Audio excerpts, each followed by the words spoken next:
Merci beaucoup, Madame la Présidente. J'ai deux arguments à exposer à nos collègues pour essayer de leur convaincre de l'absurdité de ce mécanisme. Le premier, c'est le côté complètement kafkaïen de ce qui est proposé, puisque, je cite, « Le pouvoir réglementaire fixe sans délai et pour une durée déterminée qui ne peut être supérieure à 1 an un coefficient multiplicateur maximum entre d'une part le prix d'achat des matières premières agricoles et alimentaires et des produits agricoles et alimentaires, de l'énergie, du transport et des matériaux entrant dans la composition des emballages des produits concernés, la masse salariale et les impôts de production, et d'autre part leur prix de vente aux distributeurs. Un coefficient multiplicateur maximum est fixé pour chaque secteur d'activité de l'industrie agroalimentaire. Il peut être supérieur au taux de marge moyen au cours des 10 dernières années pour lesquelles cette donnée est disponible dans les secteurs d'activité considérés. » Pardon, chers collègues, mais même dans un système d'économie administrée qui semble avoir votre faveur, je ne sais absolument pas comment les services et les administrations vont se saisir d'un tel dispositif kafkaïen. Enfin, je veux dire, on marche complètement sur la tête. C'est ça, demain, la façon dont on va fixer les prix dans notre pays et les marges? C'est avec des coefficients multiplicateurs lissés sur 10 ans, activité par activité, que le ministère va devoir déterminer. C'est ça votre modèle économique?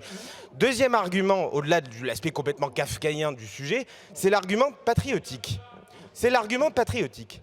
Parce que ce contrôle-là, il ne peut être opéré que sur des entreprises dont on connaît les marges, les coûts, la décomposition du compte de résultat, du bilan. Mais on ne peut absolument pas effectuer ces contrôles-là sur des entreprises étrangères. On peut le faire uniquement sur des groupes français.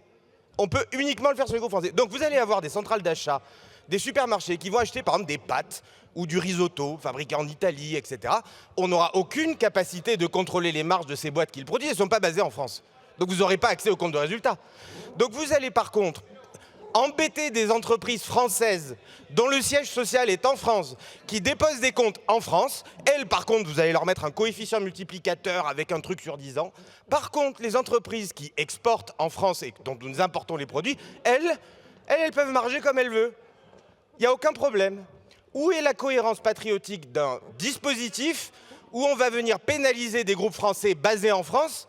Et à l'inverse, on sera incapable, bien sûr, de contrôler les entreprises étrangères dont on n'a pas une once d'idée de leur compte de résultat et de leur coût de production depuis leur lieu de production. Donc c'est un amendement qui est anti-patriotique, je le dis très clairement, et qui va venir dégrader notre production industrielle en France. C'est pour ça que pour ces deux raisons kafkaïennes et de patriotisme, j'émets à titre personnel, et notre commission d'ailleurs l'a très bien dit, elle était complètement défavorable au sujet, un avis très défavorable, monsieur le rapporteur, à cette disposition. Merci, Monsieur le Président.